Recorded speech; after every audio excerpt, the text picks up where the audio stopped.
Alright, let's try this again.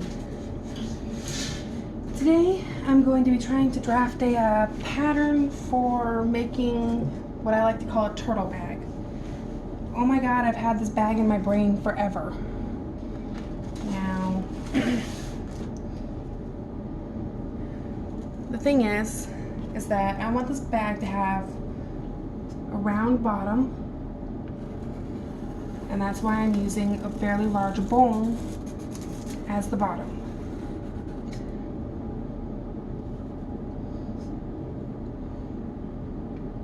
Granted, it's not working out quite as well as I was hoping it would, but that might be because I'm using a Sharpie instead of a pencil. We'll see.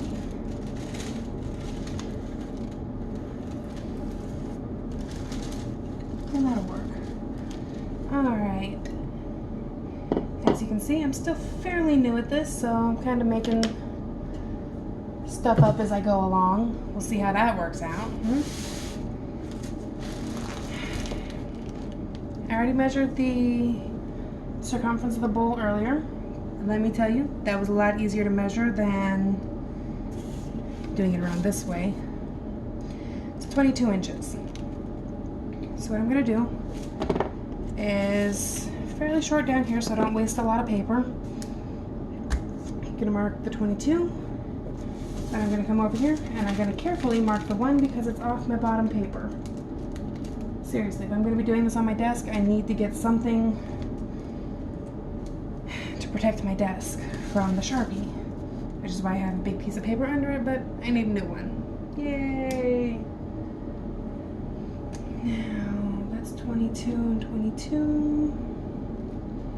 As for how deep I want it, I hadn't particularly made any big decisions on that yet, but my dad gave me some advice, and he said, make it as deep as it needs to be for whatever I'm going to use it for. Since I'm planning on putting a pocketbook in it, I'm going to use a pocketbook to measure about how far this way I need it. So, I'm going to assume add a few inches on either side for movement room, about there-ish. Should work for me. We'll see how that works out. Now, it's going to be a cute little purse, I hope. Whee! And I'm going to draw a line from here to here. Honestly, I really do think that drawing it along my measuring tape is a bad idea. So,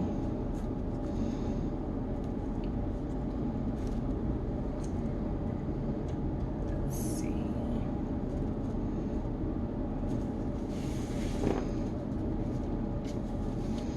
And I'll move this up here so that I can get to the bottom of the roll, about where I decided the other one should be.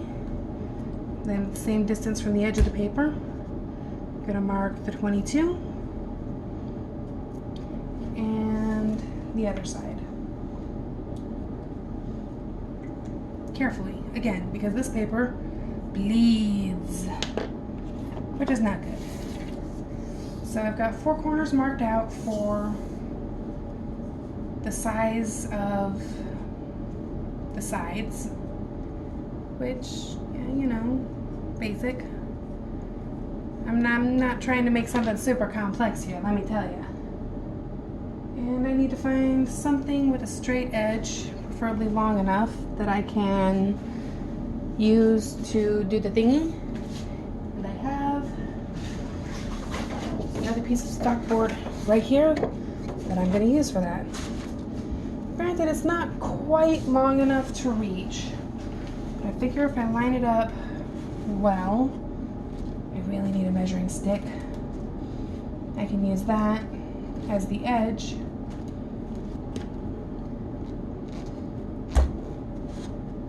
Go from here down to here, and just keep that line straight from here to here.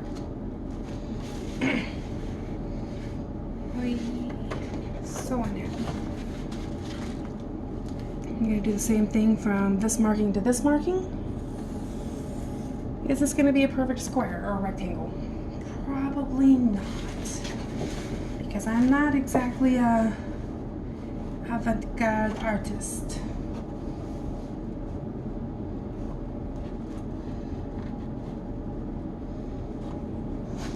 Don't get me wrong, I tried, but I'm not great at the whole art and creativity thing. But yes, I try. Now, I'm using surgical paper. Somebody on the internet said it's good for drafting patterns on. I should have brought the roll of butcher's paper, okay? Let me just tell you that.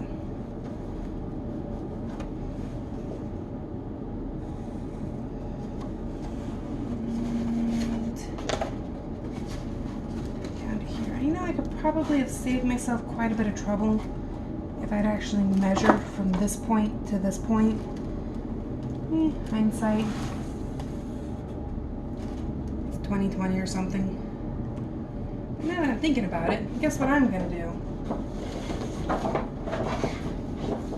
And I made a little square thingy and actually measure from this side to this side to make sure that they're, you know, at least close to even.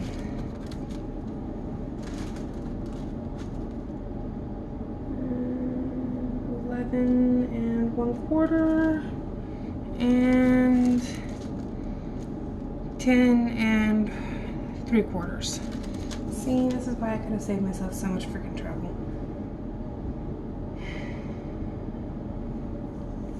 Let's just drag this one up to 11 1/4. Actually, you know what? Let's just make it 11 flat. We'll make this one 11 flat too.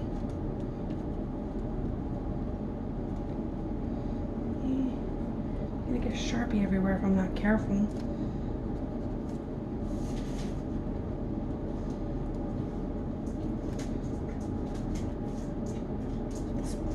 Okay.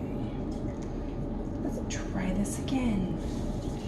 Slightly differently because I'm not pulling out that big huge piece of paper again.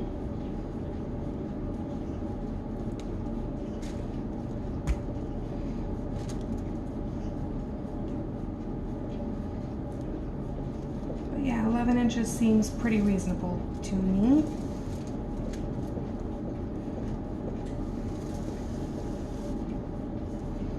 And that's why I didn't think it would be a good idea to use the measuring tape itself.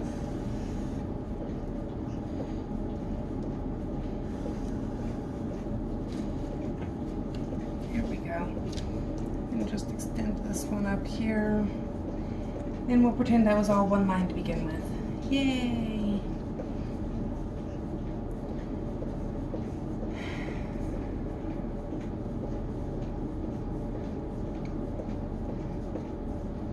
Now, the thing that I think is going to be neat about this bag is that I'm going to put a little turtle head and some little turtle flippers on the thingy. I'm just going to freehand these. I think I did measurements at one point and decided I wanted the flippers to be about 2 inches. So we're going to go that. I'm just going to do a little flipper. For those, I'm going to need to cut about 8 of them. Here we go. As for the head, I think I want that to be about 4 inches. So we'll mark from here to here and then freehand a shape. Now, since I'm going to be lining it, you know, in order to make everything, all the seams hidden and pretty, I'm going to be cutting 2 of these and 2 of these. The flippers I'm going to be cutting 8 of, so I can get 4 flippers out of it. The head is an experiment. Make it slightly triangular. Bring This will be the neck. So I need to come back to that.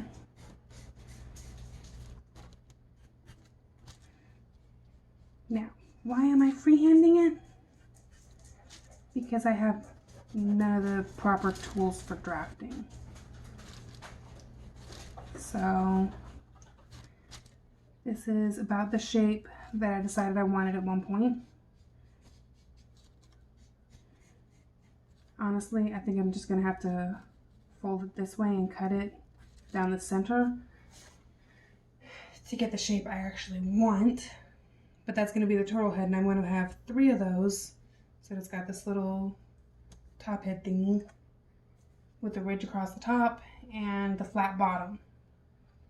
That'll give me a place to put the eyes and draw a little mouth on it. It's gonna be cute, I hope.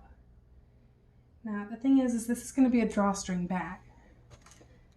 And I'm gonna give it about that much seam allowance when I'm ready. Man, I suck at these freehand things. Someday I'll be able to afford the actual, you know, tools. Pretty much the seam allowance over here is going to be however far I am from the edge of the paper. But I'm just trying to rough that in. Honestly, drawing it in with a Sharpie is, I've heard, the worst way to do it. I'm just going to include this in the seam allowance. But look at what I've got, right? Right. Now, as for this side, I'm going to give it about 2.5 inches.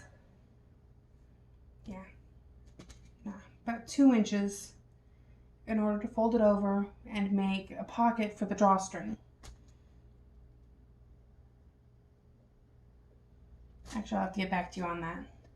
Since I'm not doing a pocket for the drawstring, I'm doing a, since it's going to be lined, I'm just going to be sewing in a sleeve for it.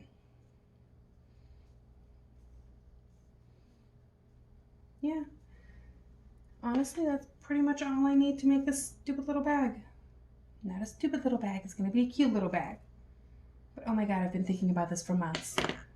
Alright, so that's what I've got for so far. We'll see how this goes.